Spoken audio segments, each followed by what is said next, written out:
11 নম্বর বরকতহীনতার কারণ হচ্ছে আল্লাহ যে ফয়সালা করেছেন আমার আপনার রিজিকে তাতে অসন্তুষ্টি, মন খারাপ করা। আপনাকে আল্লাহ কন্যা সন্তান শুধু দিয়েছে, খুব মন খারাপ। আপনার স্ত্রী খুব মন খারাপ, শুধু মেয়ে আর মেয়ে, মেয়ে আর মেয়ে, একটা নয়, দুটা, তিনটা, চারটা, পাঁচটা। আজকাল তো দুটোর বেশি নিতে চাই না। তো আমি এরকম কিছু লোককে জানি, কিছু পরিবারকে একটা ছেলের আশাতে 1, 2, 3, 4, 5 পর্যন্ত নিয়েছে। আল্লাহ এমন পরীক্ষা ফেলেছে 5 নম্বরও মেয়ে, মেয়ে আর মেয়ে, অসন্তুষ্টি শেষ নেই। এটা তো দূরের। আমাদের ইসলামী সেন্টারের নাগাল একেবারে কাছে ছিল এক লোক, সে নিজে এসে বলছে যে শেখ 3 দিন থেকে আমার স্ত্রী ভালো করে খাওয়া দাওয়া করছে না আর আমার সাথে ভালো করে কথা বলছে না। কিসের জন্য? বলছে যে আমার একটা মেয়ে অলরেডি ছিল, আর ছেলে মেয়ে তো বেশি হয়নি, অনেকদিন পর একটা হয়েছে, তো আবার একটি মেয়ে হয়েছে, তো খাওয়া দাওয়া ছেড়ে দিয়েছে আর স্বামীর সাথে কথা বলে না। এ হলো অবস্থা। আল্লাহর তকদিরে অসন্তুষ্ট। আল্লাহ তুমি কেন ভাগ্যে জুটালে মেয়ে? জি, নাম বললে গীবত হবে, অনেকে চেনে যাবে নাম বললে। জি, এইরকম লোক আছে। আর এইরকম ঘটনা তো এর বিপরীতটা তো বহু শুনেছি, কারণ মাসলা আমাদের কাছে আসে। স্বামী জালেম আর বারবার করে মেয়ে হচ্ছে, তখন ও তালাক দিয়ে দিও স্ত্রীকে, স্ত্রীকে তালাক দিয়ে দিও। বলছে আমার কি দোষ হলো? বলছে না, শুধু মেয়ে আর মেয়ে আর মেয়ে মেয়ে তো রাখবো না। তা আমি বলি যারে ও তো জমি আর তুমি তো বীজ, তোমার বীজ খারাপ। হ্যাঁ, তোমার বীজ খারাপ, বীজ কেমন যে শুধু মেয়ে আর মেয়ে হচ্ছে? হ্যাঁ, তোমার নিয়ত খারাপ, অন্তঃকরণ খারাপ, সেই জন্য আল্লাহ তোমাকে পরীক্ষা ফেলেছে। না হলে আল্লাহর তকদিরে যদি তুমি সন্তুষ্ট থাকতে তো আল্লাহ এতে অনেক বরকত দিত। ওয়ালাইসা যাকারু কাল উনসা। আল্লাহ মারিয়াম আলাইহিস সালাম সম্পর্কে বলছেন, আরে বহু পুরুষ রয়েছে, নারীর মতো না। সব নারী যে শ্রেষ্ঠ এই কথা বলার উদ্দেশ্যে আয়াতের নাম লাইসা যাকারু কাল উনসা, মানে বহু পুরুষের চাইতে শ্রেষ্ঠ হচ্ছে মারিয়াম, আমার চাইতে শ্রেষ্ঠ, আমার মতো বহু বড় বড় আলেমের চাইতে শ্রেষ্ঠ মারিয়াম আলাইহিস সালাম। জি, সুবহানাল্লাহ। তা আপনি এটা মনে করিয়েন না যে আমার ঘরে কন্যা সন্তান হয়েছে তো এটা আমার জন্য যেন খুব ঘাটতি একটা। না, হতে পারে তাতে এত শান্তি রয়েছে যে ছেলে আপনাকে খুন করতো, ছেলে আপনার জুলম অত্যাচার করতো, ছেলে আপনাকে বাড়ি থেকে বের করে দিত, ছেলে আপনাকে বৃদ্ধাশ্রমে যেতে বাধ্য করতো। আলহামদুলিল্লাহ, আলহামদুলিল্লাহ বলুন। তো আল্লাহর উত্তম বিকল্প দেবেন, মানুষের নিয়তকে আল্লাহ দেখেন। তো বলছিলাম যে আল্লাহর তকদিরে সন্তুষ্ট থাকতে হবে। এবার মুসনাদ আহমদ একটি হাদিস রয়েছে, চমৎকার হাদিস। রাসূল বলছেন ইন্নাল্লাহ ইয়াবতালি আবদাহু বিমা আতাহু। আল্লাহ মানুষকে দিয়ে পরীক্ষা করেন, দিয়েও পরীক্ষা করেন, আবার না দিয়েও পরীক্ষা করেন। তো ভালো দিয়েও পরীক্ষা করেন, মন্দ দিয়েও পরীক্ষা করেন, রোগ দিয়েও পরীক্ষা করেন, আবার সুস্থতা দিয়েও পরীক্ষা করেন। হ্যাঁ, সুস্থতা দিয়েও পরীক্ষা করেন, পয়সা দিয়েও পরীক্ষা করেন। হ্যাঁ, এই সৌদি আরবে যারা এসছেন, আল্লাহ সৌদি আরব পাঠিয়ে আল্লাহ পরীক্ষা করছে। আর যারা আসতে পারে না, চেষ্টা করছে, ধর্ণা দিচ্ছে, তাও আসতে পারছে, তাদেরকে আল্লাহ পরীক্ষা করছে। ওয়ানাবলুকুম বিশ-শাররি ওয়াল খায়রি ফিতনা। আল্লাহ বলছে আমি খায়ের শার, ভালো মন্দ দুটো দিয়েই পরীক্ষা করি, দুটোই ফিতনা, পরীক্ষা। মানুষ বালা মুসিবতে পড়লে বেশি পরীক্ষা পাস করতে পারে, কিন্তু সুখের সময় অধিকাংশরাই ফেল করে দেয়। বেশি পয়সা হলেই খারাপ হয়, হ্যাঁ, বেশি সুস্থ থাকলেই খারাপ হয়, হ্যাঁ, বেশি দুনিয়ার ভোগের সামগ্রী পেয়ে গেলে দাম্ভিক হয়ে যায়, অহংকারী হয়ে যায়। বলছেন যে আল্লাহ বান্দাকে পরীক্ষা করেন কি দিয়ে? বেমা আতাহু, যা দেন তা দিয়ে। ফামান রাজি বেমা কাসামাল্লাহু লাহু, আল্লাহ যা তার জন্য ভাগ বন্টন করে দিয়েছেন তাতে যদি সন্তুষ্ট থাকে, বারাকাল্লাহু লাহু ফিহি ওয়া ওয়াসসাহু, আল্লাহ তার রিজিকে বরকত দান করেন, তার জীবনে বরকত দান করেন, যেহেতু তাতে সন্তুষ্ট। অসুস্থ তাতে সন্তুষ্ট, অল্প বেতন তাতেই সন্তুষ্ট, হ্যাঁ, তারপরে ছেলে মেয়ের নেই, নিঃসন্তান, তাতেই সন্তুষ্ট, তাতেই সন্তুষ্ট। আল্লাহর অসন্তুষ্টি নেই, কোনো কিছুতে অসন্তুষ্টি নেই। বিভিন্ন রকমের, হ্যাঁ, আপনার বালা মুসিবত আসছে, তারপরে অসন্তুষ্ট না, সন্তুষ্ট। যদি কেউ আল্লাহর ভাগ বন্টনে সন্তুষ্ট থাকে, বারাকাল্লাহু লাহু ফি, আল্লাহ তার বরকত দিয়ে থাকেন, ওয়াসসাহু, এবং তার রিজিক আল্লাহ প্রশস্ত করে থাকেন, রিজিকের রাস্তাকে কোষাদা করে দেন। ওমাল্লাম ইয়ারজাল্লাম ইউবারিক লাহু, আর যে অসন্তুষ্ট হয়ে যায়, আল্লাহর রাজি হইতে পারে না, একটি কথা আজকাল আছে, কুফরি কথা, আমি এটা মেনে নিতে পারছি না। শুনছেন তো আজকাল কথা, নতুন নতুন ভাষা শোনা যাচ্ছে, নাস্তিকদের ভাষা। ছেলে মারা গেছে, আমি এটা মেনে নিতে পারছি না। হ্যাঁ, নতুন বউ মারা গেছে, এটা মেনেই নিতে পারছি না।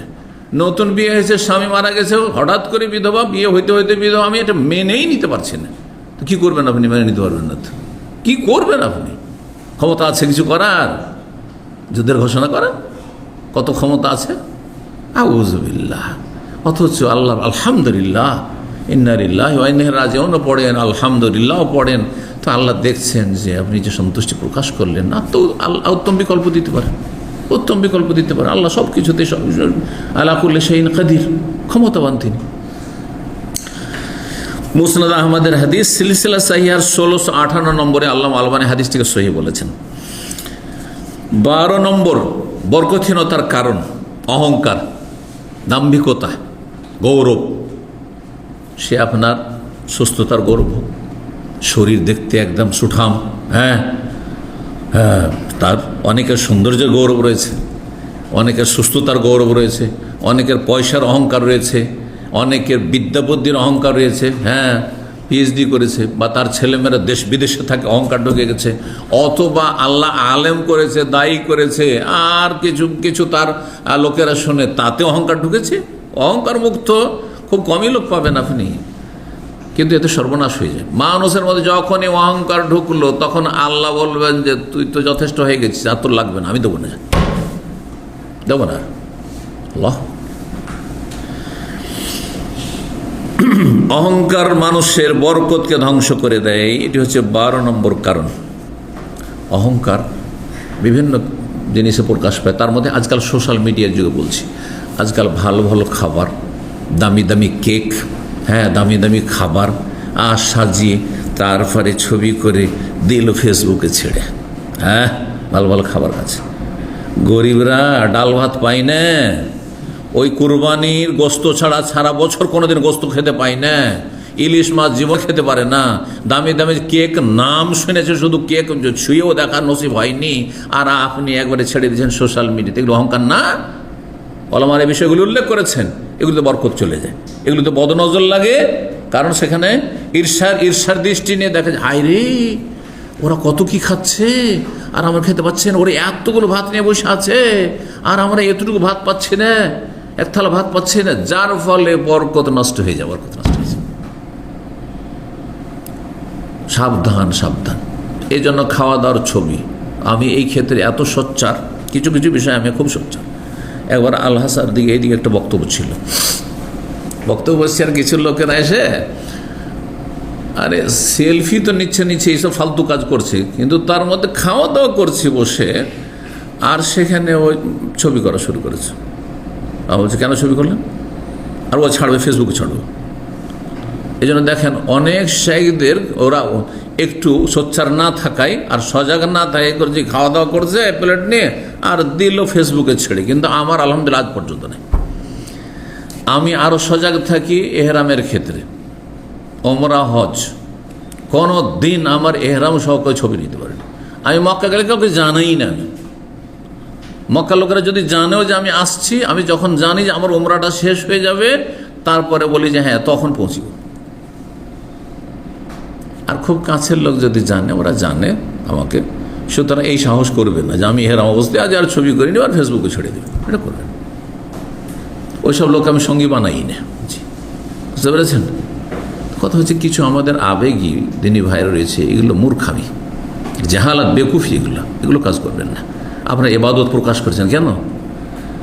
এক শ্রেণীর লোকেরা আমাদের এখান থেকে যাচ্ছে উমরার সফরে যাচ্ছি, আমাদের জন্য দোয়া করবেন না। আরে ভাই, এটা তরিকা হলো? এটা অহংকার প্রকাশ করা যায়, আমি উমরায় যাচ্ছি, হ্যাঁ কত সিনিয়র হয়েছি। আর তারপরে গিয়ে আবার এহরাম করে মিকাতেও আর একটা ছবি ছেড়ে দিল, আর তারপরে গিয়ে আপনার মক্কা গিয়ে ছবি কাবার চারিদিকে এই লাইভ দিচ্ছে, আবার একটা সাফাতে উঠে, একবার একটা মারওয়াতে উঠে। লা হাওলা ওয়ালা কুওয়াতা ইল্লা বিল্লাহ। কি এগুলো? এগুলো অহংকার, অহংকার এগুলো। কেন এগুলো? এক কথায় কি বলছিলাম, অহংকার যদি থাকে, কেন অহংকারীকে আল্লাহ ভালোবাসেন না? কয়েকটি আয়াতে মর্মে ইন্নাল্লাহ লা ইউহিব্বু কুল্লা মুখতালিন ফখুর, সূরা লোকমান। ইন্নাল্লাহ লা ইউহিব্বু মান কানা মুখতালান ফখুরা, অহংকারী এবং দাম্ভিককে আল্লাহ ভালোবাসেন না। আর যাকে আল্লাহ ভালোবাসেন না তার জীবনে বরকত হবে নাকি? হ্যাঁ, তার শরীরেও বরকত নাই, তার পয়সাতেও বরকত নাই, তার স্ত্রীতে বরকত নাই, তার পরিবারেও বরকত নাই। কারণ তাদের মধ্যে বরকত হলে সে বেনিফিটেড হবে, লাভবান হবে। কি করে বরকত হবে? আপনার মধ্যে অহংকার কাজ করছে। অহংকার কাজ করছে মানে আমি কারো মুখাপেক্ষী না, আমি অনেক কিছু হয়ে গেছি। তখন আল্লাহ অনেক কিছু হয়ে গেছে, ঠিক আছে, তাহলে আমি আর তোকে কোনো রকমের সাহায্য করব না, আল্লাহর কোনো সাহায্য হবে না।